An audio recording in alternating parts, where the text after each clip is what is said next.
ये गाय इतनी गरीब थी कि मुन्ना का पेट भरने के लिए बहुत मुसीबतों का सामना करना पड़ता था। गाय अपना दूध पूरे गांव को पिलाती थी, लेकिन फिर भी कोई उसकी मदद नहीं करता था। गाय मुन्ना का पेट भरने के लिए गांव से दूर शहर में खाने की तलाश में जा रही थी।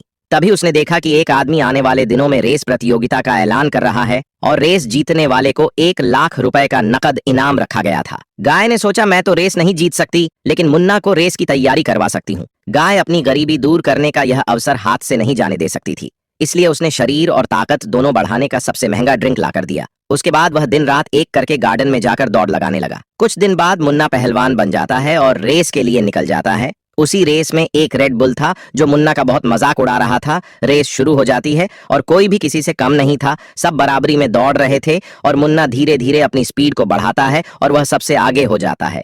मुन्ना शुरुआत में ही हवा को चीरते हुए तेजी से आगे निकल जाता है। रेड बुल का बच्चा मुन्ना को जीतता हुआ देखकर सोची समझी चाल के तहत तैयार हो जाता है। उसके बाद वह सरसों से भरे झोले को शॉर्टकट रास्ते से लेकर चला जाता है और जिस रोड से रेस गुजरने वाली होती है उसी रास्ते पर वह सरसों फैलाकर चला जाता है। मुन्ना सरसों के ऊपर भी तेजी से दौड़ते हुए आ रहा था, तभी आखिर में फिसलकर गिर जाता है। अब रेड बुल आराम से उसे पीछे छोड़कर भागते हुए चला जाता है। उसकी साजिश काम कर जाती है और रेड बुल इस रेस का विनर बन जाता है। रेड बुल को जीतता देखकर लोग तालियां बजाने लगे, क्योंकि वो लोग पाकिस्तानी थे। तभी उसी भीड़ का एक आदमी स्टेज पर आया और बोला, जीत मुन्ना की ही है, क्योंकि मैंने सीसीटीवी में सब देख लिया है कि यह मुन्ना को हराने की साजिश की गई है, इसलिए यह अवार्ड और पैसा मुन्ना को दे दिया जाता है, क्योंकि वही इसका असली हकदार है। अगर आप लोग इंडियन हो तो मुन्ना के लिए लाइक करके कमेंट में आई लव मुन्ना लिखो।